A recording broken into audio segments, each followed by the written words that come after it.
This is Stay Paid, a sales and marketing podcast on a mission to help you close more deals and retain more business.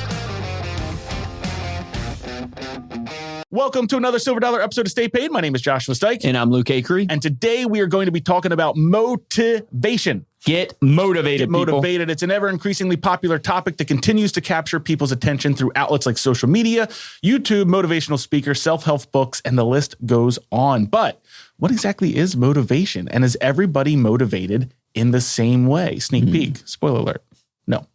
Today, we're going to be talking about... And that is it, ladies and gentlemen. Please subscribe to Stay Paid. Thank you so much for listening to Stay Paid. Here's your dad joke. Yeah. We're going to be talking about the different types of motivations, trying to figure out what actually motivates us. And then we're going to see how we can apply that to our businesses and our life. So this actually came out of, we had posted a TikTok. You recorded a TikTok. Did you record it originally as a reel or was it for TikTok? It was just content, right? Yeah, it was just content. Yeah. And then I had, and it was this topic of Arielle asked you, what do you tell somebody who's in a rut? Yeah. And you paused for a second and then just simply stated, get up. And you kind of went on and explained more. I can't remember it all, but some people have memorized the entire thing. It's been crazy. It's like a million views on that. I posted that on TikTok. I think it was our fourth video on TikTok. Mm-hmm. We had about 15 followers and I posted that and on a Saturday morning, and within a few hours, we picked up like 40 followers, and I was texting Arielle and Luke. I'm like, oh my gosh, we picked up 40 followers. This video is amazing. It has 1,000 views. Then the next day on Sunday, I want to say it was Easter Sunday. Yeah. It just started growing and growing and growing. And before we know it, the video now has 1 million views, and we've got like 25,000 followers on TikTok. So I kind of use that as a preface to say, obviously, it actually struck a nerve in terms of, getting motivated and getting out of a rut. And so that's what we're going to kind of talk about. Yeah, it's amazing how well the motivational content has done. Yeah. And it makes sense because everything flows from your motivation. Everything does. Motivation is the process that initiates, guides, and maintains goal-oriented behaviors. It's what causes you to act. It's the biological, emotional, social, and cognitive forces that activate your behavior. Basically, it is the why a person does something. Now, I got that from Very Well Mind, the website. I'm not sure if they quoted from somewhere else. We want to give credit where credit's due. But wanted to talk about kind of maybe two main topics here. One is going to be, because Gabrielle, I'll bring her up again because she sends us a lot of article ideas for Silver Dollars. And she said, hey, here's an article on extrinsic versus intrinsic motivation. There's tons of neuroscience behind it. And I kind of put in my notes, oh, that'd be really cool. Like, we're going to talk about that. I pulled it up the other day to start like doing notes. This was a research paper. This thing was like 5,000 words long. I am not smart enough to understand this thing. So we're going to touch on it at sort of a higher level. We're not going to dig into the neuroscience behind it. But basically, extrinsic motivation is when you are motivated to perform a behavior or engage in an activity because you want to earn a reward or avoid a punishment, right? So you clean your room because you don't want to get in trouble from your mom and dad, right? So that's sort of the idea. Or you study hard at school because you want to get good grades, versus having a genuine interest in the subject. Intrinsic motivation is when you engage in a behavior because you find it rewarding. You are performing an activity for its own sake rather than for the desire for some external reward. So some examples of that would be extrinsic, participating in a sport to win awards; intrinsic, participating in a sport because you find the activity enjoyable. So there would be some examples of. But I think, don't you think in life, like different categories of your life are motivated different ways? 100%. Yeah, but I think mostly I'm extrinsic. You are more. So this is interesting. I actually took a quiz, and we're going to take a quiz here in a little bit. It's a different one. And I actually found out I am more extrinsically motivated as well. I thought I'd be more intrinsically I would have thought you would have been more intrinsically motivated. You're 100%, because when it comes to like the arts or creativity or something, I'm doing that for the sake of creativity, not because I'm expecting any sort of praise from my creative works. But I do tend to, what the test revealed to me was I tend to be motivated to avoid pain. Interesting. Yeah. Okay. Interesting. I'm thinking through me playing music and writing songs, and I would want to say I do it because I love it, because I do. But then again, I do get motivated when people are like, wow, you're really good at that. Yeah. So it is interesting. So the reality is, because I had to dig into this. I'm like, wait a minute, this can't be black and white. There's got to be a balance here. So I actually found a YouTube video that explained it really well from Sprout. And it said that you do need a healthy dose of both intrinsic and extrinsic motivation. Too much extrinsic motivation, and you can be so consumed with what other people think of you that you actually begin to lose your identity. You don't. when you're alone, you might start to feel like, well, who am I? What actually do I get enjoyment from? Because you've kind of created value based on what other people think of you. Too much intrinsic motivation, you can become too withdrawn and lose sight of what other people expect from you. So you may be so in your head, so focused on yourself that like, hey, you're not, I don't know, in relationships, like you might start to actually not pay enough attention or give your partner the need that, satisfy their needs because you're thinking about what you enjoy, not what, is expected of you. Well, we just did a whole silver dollar on how you do a one-on-one with your team member. This is an incredibly important point that you need to find out both their intrinsic and extrinsic motivation and set those pieces. Yeah. So we're going to go into that a little bit. This actually takes it to the next step because there's so much on motivation. I mean, the market is so huge. Obviously, there's a ton of information on it, but there are 5 different types of motivations. Now, I don't know if this is universally accepted. This is what I found in a few different articles. This one specifically from Leadership IQ, which was a Mark Murphy company. But the 5 different motivations are achievement.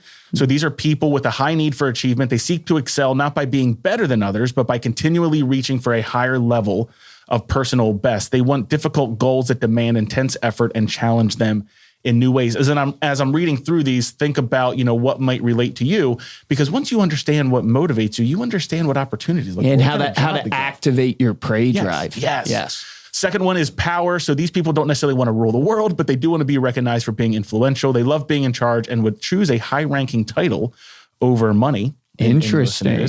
Affiliation is the third one. They want harmonious relationships with other people and to be accepted by others. They prefer work that provides significant personal interaction.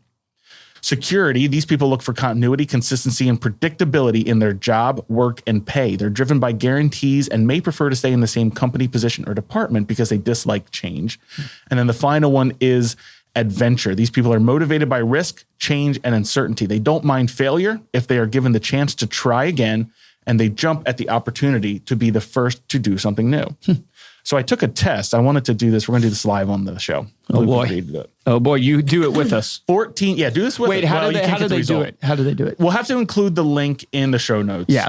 It's at leadershipiq.com. You do have to put your email address in. Full disclosure, we're not affiliated with this at all. If you don't want to do that, just Google it. You can maybe find another test. You don't have to put your email address in. But I already signed up for it, so I'm going to put my email address in. All right, here you go. Choose the statement that best describes you. I get a thrill from completing a task perfectly, even if no one else notices, or I'd like to be seen as an expert and authority figure. I like to be seen as an expert. I think I chose the first one. I'm going to try and remember what I chose so that everyone can follow along. All right, I enjoy working in teams, or I get bored easily. I get bored easily. I picked that one too.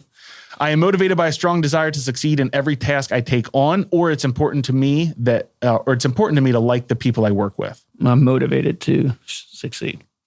I want to know that my job will still be here for me further down the line, or I try to choose jobs that give me an adrenaline rush. I try to choose jobs that give me Okay, I picked the first one there. I need to see the pathway to advancement, or I need to enjoy being around my coworkers. I need to see the pathway. Same. Yeah. I like to be the person responsible for everyone and everything else, or I work best when I know what the future holds for me. I want to be responsible. Same. I like to be tested or evaluated, or I like being tested or evaluated, or I like being able to plan what I'll be doing in my job for the next few weeks. I actually like planning. Interesting. Okay, I picked the first one.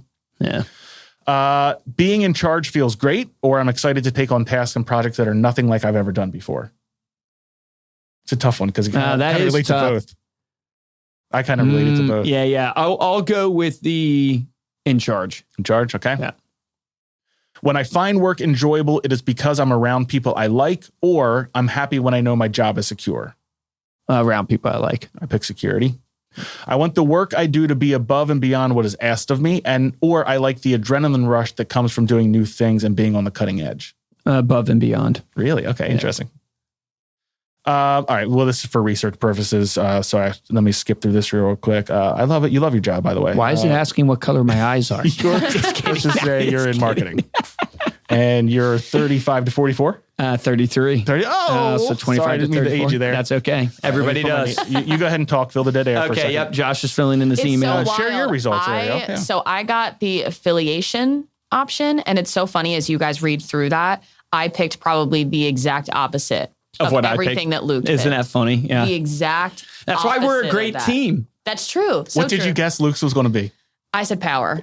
Power. Yeah. I had, when you were reading them, I was like, oh, power is going to be mine. People who are driven by a need for power aren't looking for a Napoleonic, I want to command the world kind of dominance, but I they am. do want No, to be recognized for being influential.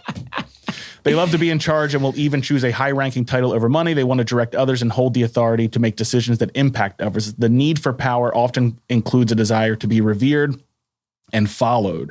No one likes to being micromanaged, but having all control taken away from being told exactly what to do and how to do it will make the power-driven person's head explode. Fuzzy organizational structure that doesn't provide a clear path to advancement is also highly undesirable. Power-driven individuals want to know that opportunities for promotion exist so they can set goals for themselves and have something to work towards. Share or team-based decision-making is another turnoff for the power-driven individual. Empower them by finding opportunities for autonomous decision-making. I think you found yourself an opportunity Exactly. here at Reminder Well, it's Media. so funny is I knew because when I did the disc, like on the disc, my I is like at the highest level it can Which be. stands for influential, Influence, yeah. right? And my D is super high dominance, but my I is way higher than even my D. And so it's like, I was like, when you were reading them, I was like, oh yeah, I know I'm going to be. Super interesting. Because also I've always, what drives me the most in my whole life is freedom.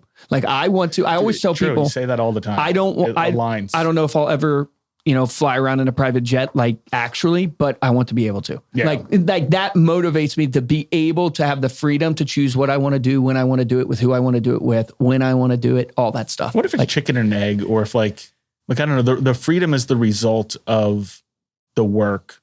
Is that the motivation behind it? I guess it's all connected. Yeah, I don't know.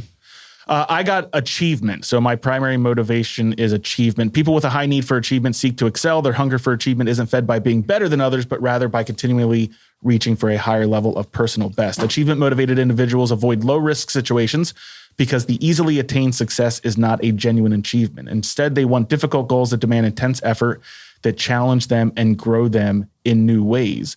Achievement-driven individuals despise working on projects that lack measurable outcomes, as it provides no steady mark by which to rate their success.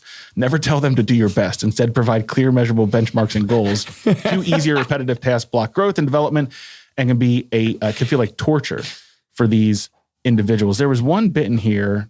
Now I know what I'm going to tell you on every call. Every time we sign off, I'm going to be like, Josh, do your best. Do your best.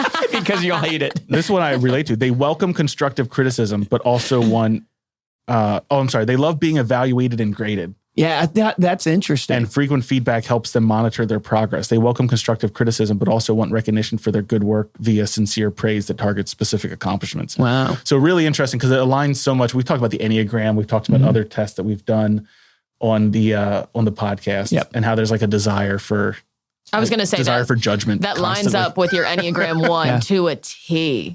Enneagram 1s want people to judge them so that they can like the they can distract themselves from judging themselves. That's so interesting. This is the personality tests are so powerful for a management tool to know how to interact and manage people that are around you, or just even interact with people that are around you. But then also the self-reflection of yourself and realizing, like, because I know I'm an insanely high I know I'm going to lack in the structural side of things, and always trying to be influencing people to do something versus laying out an actual, like, just direction. Yeah. And like, this is the steps I want you to take and the clarity I want you to do. Like, I know that now. I didn't know that when I was younger. I know it now way more over the years of doing this. Yeah. And once you know what your motivator is, number one, it allows you to seek out opportunities that align with that. It also allows you to give people feedback on like, hey, this is kind of what I'm looking for in order to, fulfill me or keep me motivated. If you're working in a team environment, that's very clear. And obviously, if you're running a team, really important to kind of understand what drives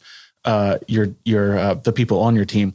We're actually going to probably split this up into 2 parts, depending on how this one does. So if you guys want to hear the second part, make sure to comment on the YouTube video because we have so much more to go over. I really want to bring it down, and this is almost a teaser into this idea of the this locus rule, because this really, really connects with what you were speaking about in that TikTok where you talked about how to get out of a rut. So I think we'll probably have to break this into 2 episodes because we've already gone 15 minutes, but thought it would be fun to kind of review that, not only from, are you extrinsically motivated? Are you intrinsically motivated? But then what are the different types of motivations that you might have to help you in your own business? Thank you so much for listening. You can head on over to staypaidpodcast.com for the show notes. We'll include a link to that test if you want to check it out, or you can check out your own. If you're interested in supporting the show, there's 2 ways we ask you to do it. First is to rate us on Apple Podcast and leave a comment. And the best way to help out the show is to share this episode with a friend. Luke, Yes. or Arielle. And Arielle. Sorry, that was not... I got yelled at during the Q&A episode. I almost left Arielle out of the... Yep. It's okay. I almost forgot Just about her. behind the scenes. It's all good. Why did the man fall into the well? Don't know. Because he couldn't see that well. That's the dumbest joke, but I freaking love it. Yeah, it actually gets funnier the good more with you that think one. about it. The more you think about it, he didn't see that well. If you want to get a hold of me or Luke, you can email us at podcast@reminderme.com, and you can find us on Instagram at Stay Paid Podcast. And if you want to see that TikTok video, follow us there. We are at StayPaid_podcast. For this episode of Stay Paid, I'm Joshua Stike. And I'm Luke Acree. Action item from this is determine what is your motivation.